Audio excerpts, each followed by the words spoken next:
సస్పెన్షన్లతో జరిగితే మిగిలేదేమీ ఉండదు.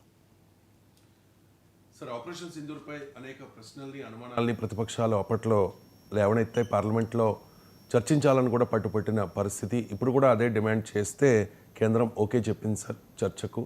కానీ ఆపరేషన్ సింధూర్పై చర్చించాల్సిన అంశాలు ఏంటి? ఆపరేషన్ సింధూర్ను ప్రతిపక్షాలు ఎందుకు అస్త్రంగా చేసుకుని ప్రశ్నలు సంధిస్తూ ఉన్నాయి అంటే ఏం చెప్తారు సార్? అంటే ఇటీవల ఆపరేషన్ సింధూర్ తర్వాత జరిగినటువంటి ఒక పార్లమెంట్ సమావేశాలు ఇది. ఆపరేషన్ సింధూర్కు ముందు అఖిలపక్ష మీటింగ్లు పెట్టిన ప్రభుత్వం ఆపరేషన్ సింధూర్ తర్వాత పెట్టలేదు. పార్లమెంటుకు ఇప్పటి వరకు ప్రైమ్ మినిస్టర్ స్పెషల్ సెషన్ పెట్టి పార్లమెంట్లో చర్చించాలి అన్నా చర్చించలేదు. సో అందువల్ల ఖచ్చితంగా కీలకమైన ప్రశ్నలు ఉన్నాయి. ఈ ప్రశ్నలు అడిగితే దేశద్రోహి అని ఇప్పుడు ప్రతిపక్ష నేత రాహుల్ గాంధీ ప్రశ్నలు అడుగుతూనే ఆయన దేశద్రోహి నువ్వు అడుగుతున్నావని. దేశద్రోహం ఎట్లా అవుతుందో ఒక దేశ భద్రత గురించి, విదేశాంగ విధానం గురించి, మిలిటరీ సీక్రెట్స్ గురించి ఎవరు అడగరు, ఏ ప్రభుత్వం చెప్పదు. స్ట్రాటజిక్ పాలసీ గురించి ఇవన్నీ బహిరంగంగా ఉండేది. ఇప్పుడు స్ట్రాటజిక్ డాక్ట్రిన్, డిఫెన్స్ డాక్ట్రిన్ అంటుంది, నేషనల్ సెక్యూరిటీ డాక్ట్రిన్ బహిరంగ డాక్యుమెంట్ ఉంటుంది. చాలా దేశాలు తమ జాతీయ భద్రతా విధానాన్ని రూపొందించుకుంటాయి. ఆ జాతీయ భద్రతా విధానము ఒక పబ్లిక్ డాక్యుమెంట్, దాంట్లో ఏమీ సీక్రెట్ ఉండదు. ఆపరేషనల్ సీక్రెట్స్, ఆపరేషనల్ డీటెయిల్స్ అడగకూడదు. ఇప్పుడు ఆపరేషన్ సింధూర్పై కూడా ఆపరేషనల్ డీటెయిల్స్ మాత్రం అది it's a basically military secret. కానీ defence policy, strategic policy, national security doctrine, foreign policy ఇవి ఏవి రహస్యాలు కావు, బహిరంగంగానే చర్చించుకుంటారు. పార్లమెంట్లో చర్చించకపోతే ఎక్కడ చర్చిస్తారు దాన్ని? సో అందువల్ల ఇందులో ఇప్పుడు ఆపరేషన్ సింధూర్ ఉంది. మొదటి ప్రశ్న వచ్చేది ఇంటెలిజెన్స్ లోపం ఉందా? ఇంటెలిజెన్స్ స్పెసిఫిక్గా హెచ్చరికలు జారీ చేసింది. ఈవెన్ మల్లికార్జున్ ఖర్గే ఆ మధ్య ట్వీట్ కూడా చేశారు, ప్రైమ్ మినిస్టర్ మోడీ కాశ్మీర్ పర్యటనను ఇంటెలిజెన్స్ ఇన్పుట్స్ ఉండడం వల్ల రద్దు చేసుకున్నారు. కానీ అంత ఇంటెలిజెన్స్ ఇన్పుట్స్ ఉన్నాయి కనుకనే సమావేశాలు కూడా పెట్టారు. కానీ ఇంటెలిజెన్స్ ఇన్పుట్లు ఉన్న పహల్గామ్లో సెక్యూరిటీ లాస్ కనబడుతోంది. 4,000 మంది టూరిస్టులు అక్కడ ఉన్నా ఒక్క జవాన్ లేడు. మరి ఇంతకన్నా మించిన సెక్యూరిటీ లాస్ ఇంకేముంటుంది? ఇప్పుడు ఒక ఎంపీ వస్తే, ఒక మంత్రి వస్తే వందలాది మంది బలగాలు ఉండేవి. 4,000 మంది టూరిస్టులు వెళ్తే అది అమర్నాథ్ యాత్ర బేస్ క్యాంప్లో తీవ్రవాదులు అటాక్ చేసేటువంటి ప్లేస్లో ఇంటెలిజెన్స్ ఇన్పుట్ నిర్దిష్టంగా ఉన్నా మరి ఎందుకు ఒక్క జవాన్ కూడా లేడు? ఈ ప్రశ్నకు ఎవరికి ఇంతవరకు ఆన్సర్ దొరకలేదు. సో ఇది అడిగితే దేశద్రోహం ఎట్లవుతుంది?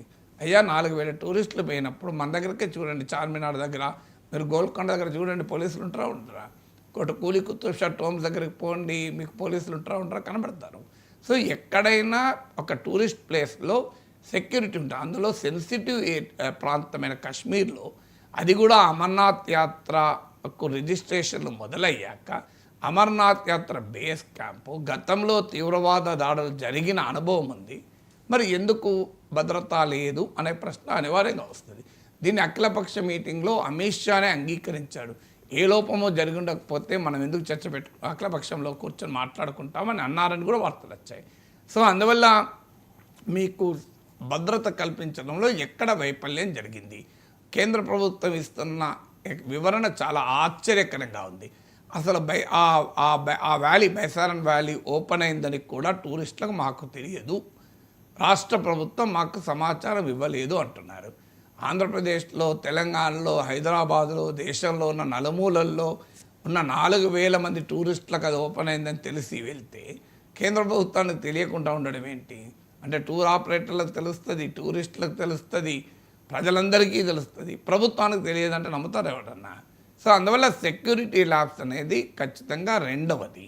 మూడవది, పహల్గామ్ దాడికి కారకులైన తీవ్రవాదులు ఇప్పటి వరకు పట్టుకోలేదు. సో ఇది ఖచ్చితంగా సీరియస్ క్వశ్చన్స్ రైజ్ చేస్తాయి. సో ఇంతవరకు మనం ఎందుకు పట్టుకోలేకపోయాము అని. నాలుగవది, కొత్త విధానాన్ని ప్రధానమంత్రి ప్రకటించాడు. ఇకపై తీవ్రవాద దాడి జరిగితే ఇక అది ఆపరేషన్ సింధూర్ కంటిన్యూ అవుతుంది అని. సో ఇది act of వార్గానే భావిస్తామంటున్నారు.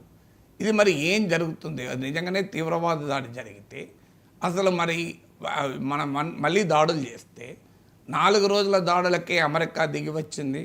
Pakistan, China nexus ఉంది. గత సోవియట్ యూనియన్ లాగా రష్యా ప్రోయాక్టివ్గా సపోర్ట్ చేయలేదు మనకు. యూరోపియన్ యూనియన్ ప్రేక్షక పాత్ర పోషించింది. ఇది పరిస్థితి దిగజారి ఎస్కలేట్ అయితే వాట్ విల్ హ్యాపెన్? సో ఇదొక ప్రశ్నగా అనివార్యంగా నరేంద్ర మోడీ న్యూ డాక్ట్రిన్ అంటే ఆటోమేటిక్గా ఆపరేషన్ సింధూర్ స్టార్ట్ అవుతుంది తీవ్ర దాడి జరిగితే అని చెప్పిన న్యూ డాక్ట్రిన్లో అమల్లో ఉండేటువంటి సాధ్యాసాధ్యాలపైన చర్చ అనివార్యంగా జరుగుతుంది.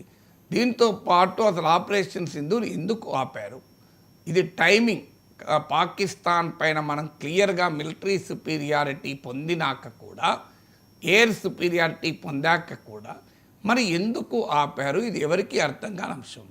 సో ఎందుకు ఆపారు అనే క్వశ్చన్ అనివార్యంగా పార్లమెంట్లో చర్చకు వస్తుంది. ఆ తర్వాత ఎవరు ఆపారు అన్నది నెక్స్ట్ క్వశ్చన్ వస్తుంది. ట్రంప్ నేనే ఆపాను, ట్రేడ్ అనే ఆయుధాన్ని ఉపయోగించి ఆపాను అంటారు. అది ఇప్పటికీ 24వసారి పార్లమెంట్లో చర్చకు వచ్చే లోపల బహుశా ఇంకోసారి కూడా అంటే 25 టైమ్స్ అవుతుంది.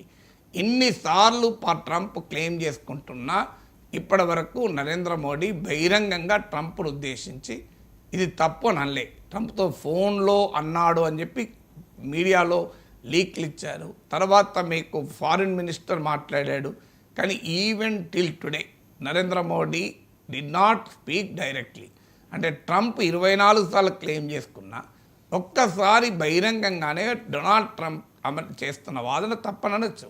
అమెరికా మిత్ర దేశాలైన కెనడా, జపాన్, ఆస్ట్రేలియా, మీకు అలాంటి దేశాలు పక్కనే ఉన్న మెక్సికో, కొలంబియా లాంటి చిన్న దేశాలు ఓపెన్గానే ట్రంప్ విధానాలు ప్రశ్నిస్తున్నాయి.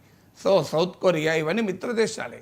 ఆఖరికి అమెరికా ఇరాన్ను ప్రశ్నించాయి. జపాన్ కూడా ఇరాన్పై అమెరికా యుద్ధాన్ని ప్రశ్నించాయి. అందువల్ల ప్రధానమంత్రి మోడీ ఎందుకు మాట్లాడతలేడు దీనిపైన ట్రంప్ ఇంత క్లెయిమ్ చేసుకుంటున్నా అని. తర్వాత ఆపరేషన్ సింధూర్ తర్వాత జరిగిన డిప్లొమసీ, మిలిటరీ సుపీరియారిటీమో క్లియర్గా సాధించాం. మన ఆర్మీ గొప్ప విజయాలు సాధించింది. కానీ ప్రభుత్వ దౌత్యం ఎక్కడ ఏమైంది? ఎందుకంటే పాకిస్తాన్కు చైనా మద్దతు ఇచ్చింది, తుర్కీ మద్దతు ఇచ్చింది. కానీ మనకు ఏ ఒక్క దేశం కూడా నిర్దిష్టంగా మద్దతు ఇవ్వలే. అఫ్కోర్స్ ఇజ్రాయెల్ సపోర్ట్ చేసింది.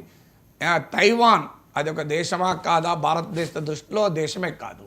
ఇప్పటికీ భారతదేశం వన్ చైనా పాలసీనే కట్టుబడి ఉంది.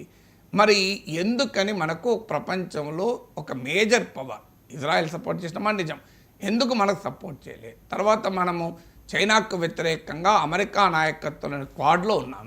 కానీ క్వాడ్ కనీసం పాకిస్తాన్ పేరు పెట్టి విమర్శించడానికి కూడా సిద్ధపడలేదు. క్వాడ్లో పాకిస్తాన్ లేదు. అమెరికా అధ్యక్షుడు ట్రంప్ అసీం మునీర్కి అత్యధిక గౌరవం ఇవ్వడము, ఐ లవ్ పాకిస్తాన్ అనడము, పాకిస్తాన్తో డీల్స్ కుదుర్చుకోవడము, పాకిస్తాన్ అమెరికాల మధ్య కొత్త డిఫెన్స్ అగ్రిమెంట్లు కుదరడము, ఇవన్నీ మన ఫారిన్ పాలసీలో, మన డిప్లొమసీలో మనం వెనక్కుపడ్డామా అని. యునైటెడ్ నేషన్స్ కౌంటర్ టెర్రరిజం చైర్గా, వైస్ చైర్గా పాకిస్తాన్ ఉండడము, తాలిబాన్ శాంక్షన్స్ కమిటీకి చైర్మన్గా ఉండడము.